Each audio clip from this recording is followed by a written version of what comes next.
Hey guys, it's Mitch. How's it going? Bet you forgot we didn't finish this, didn't you? Couple of you? Yeah, you forgot, didn't you? And then a couple of you are like, wait, what is this channel? Is that guy talking about comics? Damn right we're talking about comics. Specifically Wolverine number 42 by Larry Hama and Mark Silvestri. So get it right, Jack. So just before we get into it, if you enjoy the channel, if you feel like you might want to help out a little bit, go over and subscribe on my Patreon. It gives you early access to everything I do. Helps out the channel and helps to buy new comics. So if we remember what was going on in Wolverine, there was a fair bit. So there was this little girl, only it wasn't a little girl, it was an android designed to blow Wolverine up. Only it didn't blow Wolverine up, it decided not to do that because they're friends now. And the little girl android bomb had a Wolverine duplicate android that Wolverine first disemboweled and then made friends with later, after he got suplexed by a plane. And then the three of them went down in the East River. And the little girl, LCD, had to drag Wolverine's body into the sewers to try and, restart him. She's thinking in computer terms. Only, of course, these are the same sewers that Sabretooth was last left in. And while in that appearance, he seemed just about dead, he's not quite as dead in this one. So he was able to wake up enough to get in a knockdown, drag-out fight with Wolverine in the sewers. Only they got trapped in a culvert with the water level rising because there's torrential rainfall going on, which is raising the water level in the sewers. Also, LCD ran into Cable in the sewers because he was hunting down Sabretooth, who we heard wasn't quite as dead as he left him. That is actually kind of a succinct sum up. Okay, so yeah, let's get into this. So starting with the cover, that's a pretty good cover, and maybe more importantly, highlights all the guest stars we're going to get in this issue. And if you're not sure which ones are the guest stars, they handily list them all for you. Because it's 1991, and that's one of the ways you sell issues, is by, having big name guest stars in there, like Cable, Sabretooth, Nick Fury, Forge, and Jubilee. And cool angle, and, just kind of cool Barrel of Monkeys line of sight following here. The coloring's a little off, but, it does work to pop them at least and, differentiate them from each other. And that's probably the most important thing. All right. So this is part 5 of 5 of the Little Girl Android Bomb saga. And if you're not sure if it should be a saga, remember the Newport saga and Brigade was only 3 issues. So we're in like epic territory now. In extreme terms, this is like fucking Lord of the Rings. All right. So we're going to open things up with a big old splash of Wolverine and Sabretooth hacking each other up while they're getting drowned. That's a pretty great opening.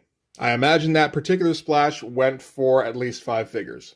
Or fucking should have, really. This is one of those rare instances where I'm like, man, I hope Mark made some fucking bank off of that, because that is quite the opening splash page.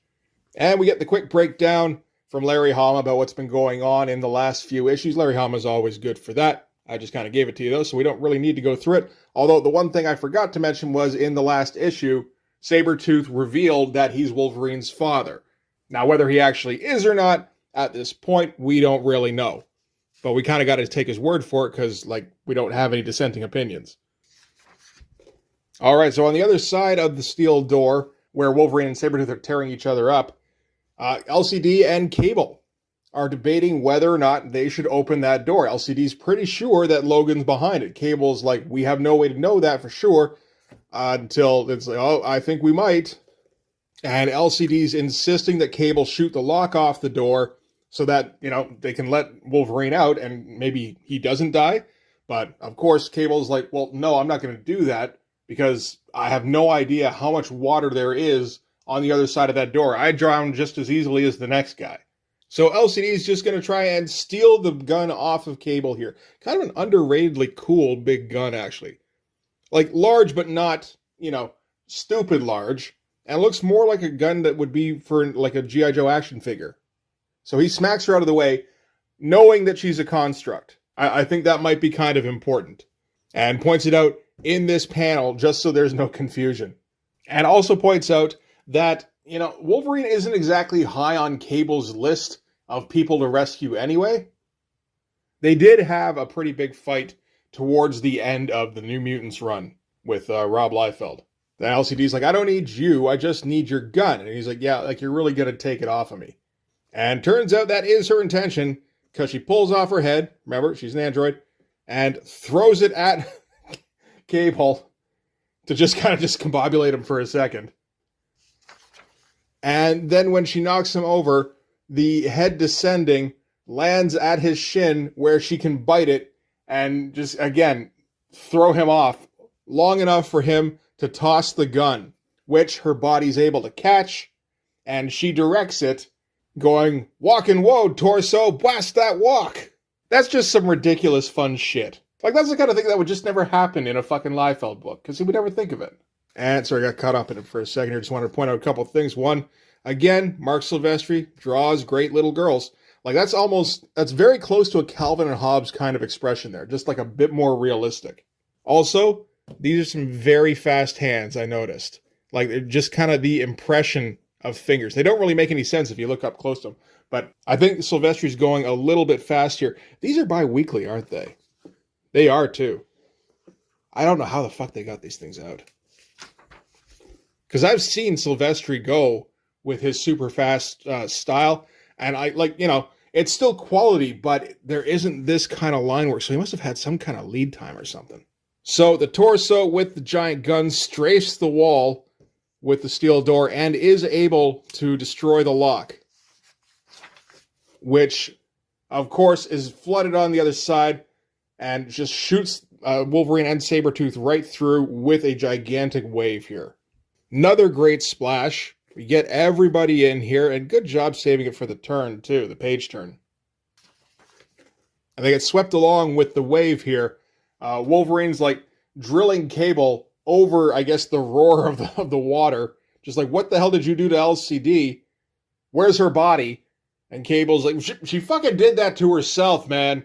And underwater, LCD's able to reattach her head, so she's good to go from here. And in the meantime, Sabretooth is caught up to Logan and is able to get him in kind of just like a chokehold a little bit.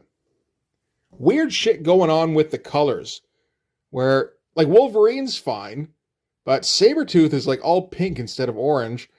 And I assume this is some kind of color mix-up because LCD here has got the pink hair with the yellow dress, which seems like to me like because I think it's like they're color coded, and if you put the wrong code in the wrong spot, then you get a mess.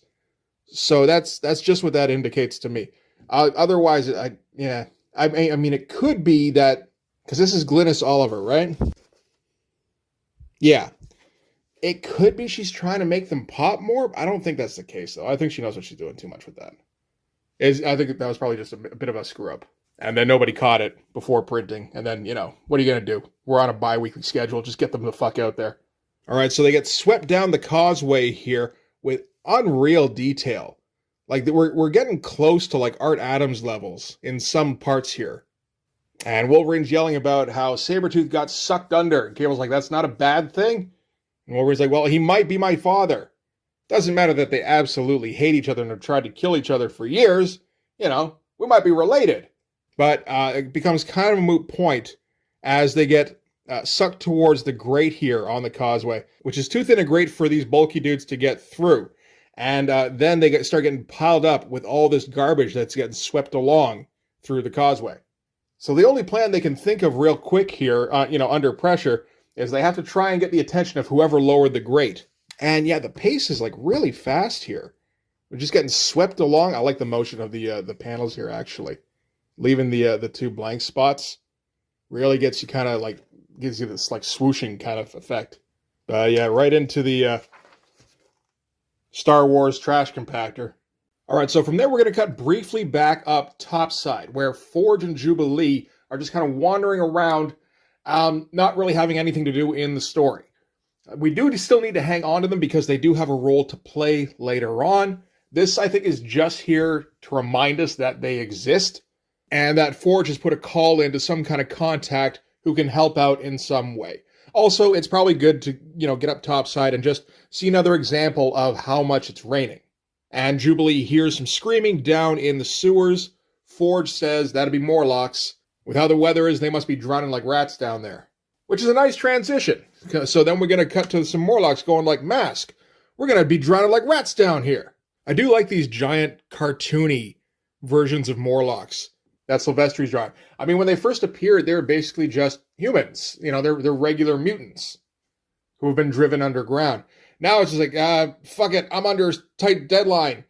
Make him a fucking troll. Who cares? So the cause for concern is that the main causeway, at least the South Street outlet, is clogged at gate 23. And Mask is a little confused because all of those grates have self-cleaning mechanisms, except not grate 23. That's one of the older ones, and it needs to be done manually. So they're going to have to go down to whatever maintenance area takes care of grate 23 so they can take care of that. And I like how we're getting these different perspectives in this. Like, this is the third perspective we've gotten in this comic. That feels like a good amount. So if you do it right, you can keep flashing in between them all, which speeds up the action a little bit, again, if you do it right. And also means you're not sitting on one scene for too long, which is a difficulty I have. I have a tendency to just want to, write a scene until it runs out of gas. And that's just a great way to exhaust a reader. If you have a way to cut back and forth, that's always preferable. So back at grate 23, everything's still piling in on top of them here.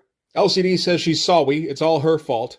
Cable agrees. So he figures they're going to die here. So he's like, fuck it, I'm taking the android with me. And Wolverine's going to show off his claws because it's been a little while since we saw that. And goes, you're not touching her. She's got feelings and we ain't dead yet. Which is a good cue for Sabretooth to pop back in and say, yeah, that might be the case, but I'm going to fix that real quick. Fun page, a lot of energy, and it feels like it was drawn fairly quickly. Because there's some elements in here that just look like they're not, if Mark Silvestri took his time on it, he would make them look better. Stuff like LCD's face here. Just the angle on these claws doesn't look like they're actually coming out of the hand. This hand here holding the gun, it's like, mostly a hand holding a gun. I'm not saying any of this to criticize, just to say that I think this points out that he was probably working really quickly. So we cut back to Mask, who's made his way down to the maintenance area for grate 23 and found the switch that turns on the cleaning mechanism. All sorts of great clockwork stuff going on in here. That's kind of tough to do. Doesn't look like it is for Mark, though. And also, good-looking hand from a tough angle. So when he's doing these weird-looking, shaped blob hands, he is just going fast. He could make them look good, but it's like, fuck it, I don't have time. So once Mask hits the switch, the self-cleaning thing goes into action, and I love this, basically locking the camera down in place while the extra grates rise up here. And meanwhile, Logan and Sabretooth are still tearing at each other. You can even see in the background here, LCD's the focus in the foreground, then a bunch of trash, and then the grates. And then we got one Sabretooth claw and one Wolverine claw. It's actually a pretty succinct sum up. And tons of sound effects. Got some Gronk, got some Gnar, Kree, Gonk, and Gajung, Gajung, Gajung, Gajung. That's great stuff. I love seeing a page that gets appropriately covered in sound effects. So what LCD's going to do is she's going to slip through the grates, since she's the only one small enough. Everybody else here, way too beefy. And once she gets through, she's going to try to find a way to stop the machinery, or get some help, or anything like that. And Wolverine kind of cuts her off and just says, we don't have time for that. Just get yourself out and, keep yourself safe. And think some nice thoughts about me now and then. Which seems overly, sentimental and just sappy. But I've seen Wolverine do that a couple of times before this. So he's just that guy. That's okay. Sabretooth is not that guy. It says, you're so downright mushy, it's like to make me puke. And that's going to cramp my style when I chomp down on your jugular. This panel, by the way, is fucking great. Again, the figure work here with him holding off Sabretooth and pushing LCD off. And yeah, just kind of the delineation between the two. Because Sabretooth's all caught up in the surf here. Wolverine's all caught up in garbage, which has been colored differently, helpfully. And yeah, he's, actually a separator. And Cable feels like he's being left out. So elbows Sabretooth right in the gut. Which reminds Sabretooth that he's not too fond of Cable neither. Punches him right in the face. That's a great shot with the chin getting depressed into the neck and everything. It doesn't look like a typical, image style shot. It's just a very matter-of-fact smack in the face. Okay, so since they don't have time, LCD's determined she's not going to leave Logan. I guess it's kind of a case of she can't be the only one to survive this, considering what she is and what she's built for. And, there's still the problem that she's made out of plastic explosives and will eventually blow up. So she kind of goes Gordian knot with this and climbs into the machinery here. And what she's able to do is she's able to separate the detonation program into 3 sectors. So head, torso, and limbs, all individually controllable. And yeah, she's going to separate her head and toss it back to Logan and basically just tell her body to blow up, which she does. And you get the big ba-boom as all the gears go flying. All the pipework and everything starts collapsing in on itself. And they get swept through now because, no more great. And Wolverine's just yelling for LCD. And meanwhile, Mask and the Morlocks are having to deal with the fact that the gate just collapsed. Which, is just kind of a possibility. Like, yeah, it's an extremely old gate. Maybe it just couldn't handle the strain. So they're not going to look into it anymore. So the only thing they can do now is to open all the floodgates and vent everything into the East River. And again, nice shot. Great use of perspective. With everything kind of, just honing in back here, like mist in the background. It's kind of nice and cinematic. Morlocks don't get a ton of time in here. But Mark still, makes them all look pretty good. So, at the East River, where all the water's being dumped out, a S.H.I.E.L.D. helicarrier is waiting, because that's what that is. Not just a random assortment of shapes. God damn it.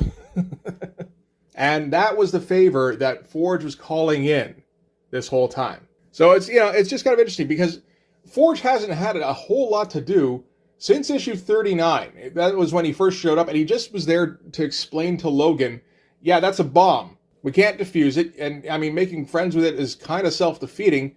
It's just going to blow up. And ever since then, he's been just kind of tracking Logan and making his calls and just kind of staying, in the periphery, but still somewhat visible. So that when the S.H.I.E.L.D. helicarrier shows up, we don't all go, oh, fuck that noise. So Nick Fury, of course, is on it, because Nick Fury is on every vehicle S.H.I.E.L.D. has ever sent out. They haul everybody up.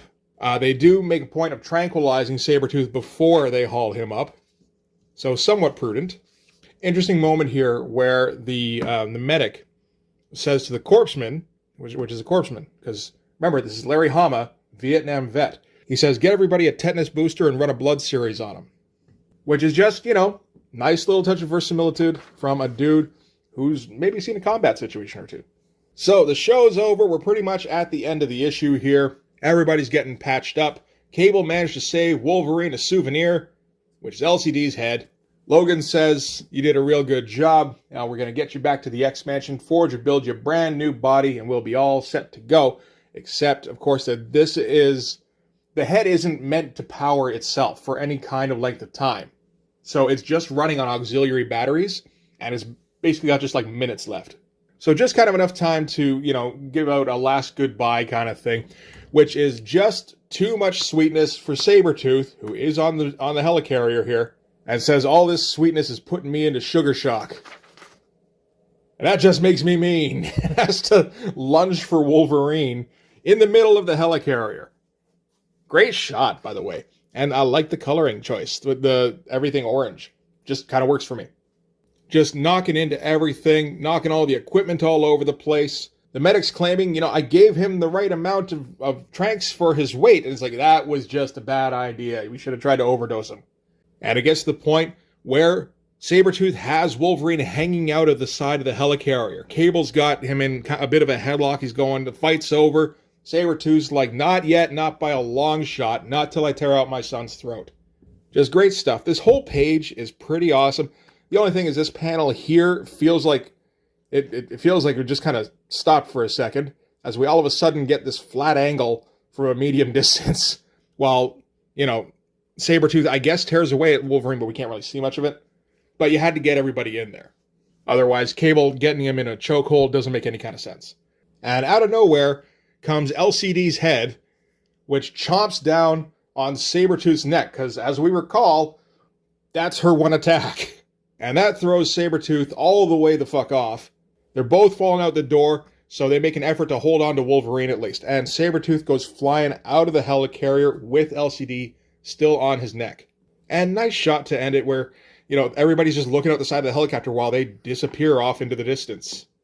And, you leave all this kind of negative space, but it really works. I get them like breaking the panel border and everything here. Great shit. It's interesting tracking LCD's head through this, because we started out with Wolverine holding onto it, and then it kind of disappears in the fracas, and then it reappears, and it looks like it's just kind of floating in midair. I'm guessing it got tossed up by it for a second, and just happened to land on Sabretooth's neck, because it's not like she has any kind of propulsion on that thing. And then Sabretooth goes flying into the water there. Wolverine's like all ready to jump out of the helicarrier. Nick Fury has to hold him back and say, look, she said she was punching out in a couple of minutes. So she got to do this one last good thing for you. Now you got to let her go.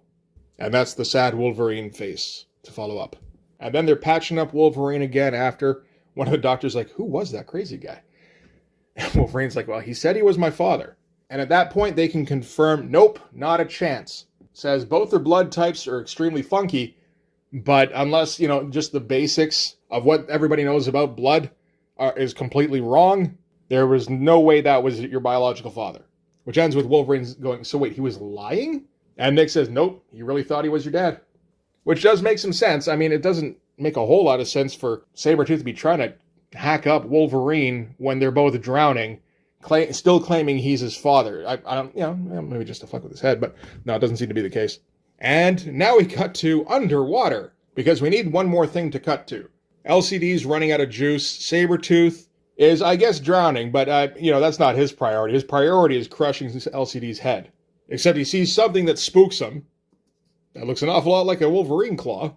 He drops the head, and it's Albert that catches it, because Albert was in the stealth fighter when it went down in the East River. And there was never any mention of him leaving the river. So that makes perfect sense. I mean, East River's a little big, but, it follows logic. One quick cut back to Wolverine and Nick Fury, where Wolverine says, just give me the whole story, and Nick says, I can't. It's classified. Like, he doesn't know the whole story, but he knows bits, and what he does know, there's no way he can say. So, all he can do, offer him a cigar. And then one more cut back to Albert and LCD. That is another function of the cuts, is just, it speeds up things like Albert making his way back to the stealth fighter, which is what he's obviously done. And Albert hooks her up to the power source on the stealth fighter, which isn't dead yet, and is able to preserve her. And that's where we're going to end Wolverine number 42. And where we're going to end this storyline. Nice shot of Albert to end on here. And we end here with just an ad for the Reign of Terra graphic novel, which is coming out by Peter David and Andy Kubert. Okay, good. This isn't one of the ones that has an excerpt. All right. So yeah, that's Wolverine number 42. And that is a hell of a 5-issue series. From a claw fight with two Wolverines in Venice Beach, to Albert smacking Wolverine with a stealth bomber, to the fight on top of the stealth bomber, to all the business going on in the New York City sewers, from the Morlocks to the Sabretooth fight, and then throwing Cable into the mix, and then ended up with a fun throwdown on a helicarrier. Man, we just went all over the goddamn place, and that was great. Nothing got epic. There was never even really anything on the line apart from everybody involved in whatever fight was going on. Which feels kind of amazing to me now, actually, now that I stop to think about it. You get used to like the MCU stuff these days, where everything has to be the fate of the world, or the fate of the universe, or even the fate of a city. I mean, this is just a very personal, fight and series of events between 4, 5, 6 people. And it never really slows down for a second. That thing's a fucking roller coaster. It's excellent stuff. We'll keep rolling with Hama and Silvestri on Wolverine because, quite frankly, I just think it's the best version of the character. Yeah, tough as nails, but he doesn't start a fight if he thinks he's got the other guy overmatched, and is a sap when you get down to it. Plus, you get into all that stuff later on with the Weapon X program that gets pretty fucking hairy. And it'll be interesting to revisit that, because as of right now, I haven't reread those issues, and I can't determine whether or not Larry Hama had a direction for that whole thing, and I'd like to be able to tell. Oh, also, one more thing. The Larry Hama, Mark Silvestri Sabretooth is the best Sabretooth, hands down. Nobody else really comes close. So, with that bold take under my belt, I'm going to wrap this up. So that's going to do it for this one. Thanks very much for watching. If you like this video, please hit like, hit subscribe, hit the notification so you know when the next one's coming out. Go over and subscribe on my Patreon. Gives you early access to everything I do, from the Blood Force comics to the YouTube videos before they get uploaded to YouTube, as well as some Patreon exclusive content. You can also follow me on Instagram and DM me there for commissions, and you can join the Blood Force Discord server. Yeah, that's going to do it. Thanks again for watching. I'll see you guys in the next one. Bye-bye.